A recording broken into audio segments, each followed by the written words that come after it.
Hi hello നമസ്കാരം. ഇന്ന് ഞാനിവിടെ ഉണ്ടാക്കാൻ പോകുന്നത് ഇഞ്ചിപ്പുളി അല്ലെങ്കിൽ പുളി ഇഞ്ചി എന്നൊക്കെ പറയുന്ന ഒരു വിഭവമാണ്.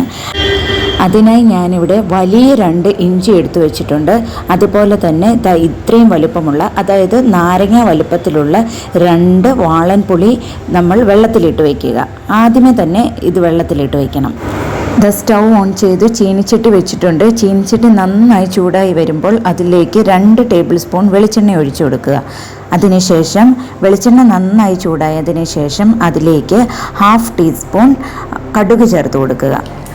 കടുക് പൊട്ടി തുടങ്ങിയിട്ടുണ്ട്. ഇനി കടുക് നന്നായി പൊട്ടിയതിന് ശേഷം ഇതിലേക്ക് നമുക്ക് 4 വറ്റൽമുളക് കൂടി ചേർത്ത് കൊടുക്കാം. അതിനുശേഷം 2 കതിർപ്പ് കറിവേപ്പിലയും കൂടി ചേർത്ത് കൊടുക്കുക. ഇതൊന്ന് മൂത്ത് വന്നതിന് ശേഷം ഇതിലേക്ക് നമുക്ക് ഇഞ്ചി ചേർത്ത് കൊടുക്കാം. ഇഞ്ചി ഇതുപോലെ പൊടിയായി അരിഞ്ഞത് വേണം ചേർത്ത് കൊടുക്കാനായി. ഇനി നന്നായി ഇളക്കി കൊടുക്കുക. ഫ്ലെയിം കൂട്ടി വെച്ച് നന്നായി ഇളക്കി കൊടുക്കുക. അതിനുള്ളിലെ വെള്ളമെല്ലാം വറ്റി നല്ല ഡ്രൈ ആയി കിട്ടണം. ഇഞ്ചിക്കറിയുടെ പോലെ എണ്ണയിൽ ഫ്രൈ ചെയ്തെടുക്കേണ്ട ആവശ്യമില്ല. നന്നായി ഡ്രൈ ആക്കി എടുത്തിരുന്നാൽ മതി. ഇതിനുള്ളിലെ വെള്ളമെല്ലാം നന്നായി വറ്റി വന്നിട്ടുണ്ട്. ഇനി നമുക്ക് ഇതിലേക്ക് 5 പച്ചമുളക് ചെറുതായി അരിഞ്ഞതുകൂടി ചേർത്ത് കൊടുക്കാം. ഇനി ഫ്ലെയിം മീഡിയത്തിലാക്കിയിട്ട് നന്നായി ഇളക്കി കൊടുത്തുകൊണ്ടേയിരിക്കുക. ഇഞ്ചി ഓരോന്നും വിട്ടുവിട്ട് കിടക്കണം. ആ പാകത്തിലെത്തണം. ആ സമയത്ത് നല്ല സ്മെല്ലും വരും. ഇഞ്ചി മൂക്കുന്ന ഒരു സ്മെല്ലുണ്ട്. ആ സ്മെല്ലും കിട്ടും നമുക്ക്. നോക്കൂ, ഇഞ്ചി കറക്റ്റ് പാകമായിട്ടുണ്ട്. ഓരോന്നും വിട്ടുവിട്ട് കിടക്കുന്ന കണ്ടോ.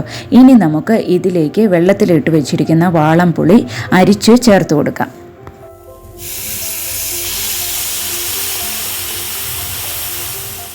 പുളി ചേർത്ത് കൊടുത്തു. ഇനി നമുക്ക് ഇതിലേക്ക് പൊടികൾ ചേർത്ത് കൊടുക്കാം. അതിനായി ആദ്യം തന്നെ 1/2 ടീസ്പൂൺ മഞ്ഞൾപ്പൊടി ചേർത്ത് കൊടുക്കുക. 1 ടേബിൾ സ്പൂൺ മുളക് പൊടി ചേർത്ത് കൊടുക്കുക. അതിനുശേഷം 1 ടേബിൾ സ്പൂൺ ഉപ്പ് കൂടി ചേർത്ത് കൊടുക്കുക. ആവശ്യമുണ്ടെങ്കിൽ പിന്നീട് ചേർക്കാം.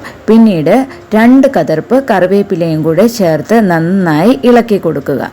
അതിനുശേഷം നമുക്ക് ഇതിലേക്ക് വലിയ ഒരു ശർക്കര ചേർത്ത് കൊടുക്കാം.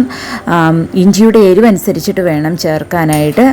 ആദ്യം ഒരു ശർക്കര ചേർത്ത് കൊടുക്കുക. പിന്നീട് ടേസ്റ്റ് നോക്കുന്ന ടൈമിൽ ഒന്നുകൂടി വേണമെന്ന് തോന്നിയാൽ ചേർത്ത് കൊടുക്കുക. ഇഞ്ചിക്ക് നല്ല എരിവുള്ളതാണെങ്കിൽ ഒന്നുകൂടി വേണ്ടി വരും.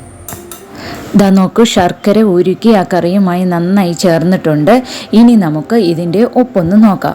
ഉപ്പ് നോക്കിയതിന് ശേഷം ഉപ്പ് വേണമെങ്കിൽ ഇപ്പം ചേർത്ത് കൊടുക്കുക. അതോടൊപ്പം തന്നെ ശർക്കര ഇനിയും വേണമെങ്കിൽ ഇപ്പം ചേർത്ത് കൊടുക്കുക.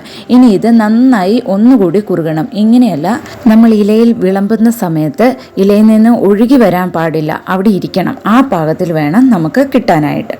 കുറച്ചുകൂടി കുറുകി കിട്ടണം. ഇനി നമുക്ക് ഇതിലേക്ക് 1 നുള്ള് കായപ്പൊടിയും കൂടി ചേർത്ത് കൊടുക്കാം. അതിനുശേഷം നന്നായി ഇളക്കി കൊടുത്തുകൊണ്ടേയിരിക്കുക.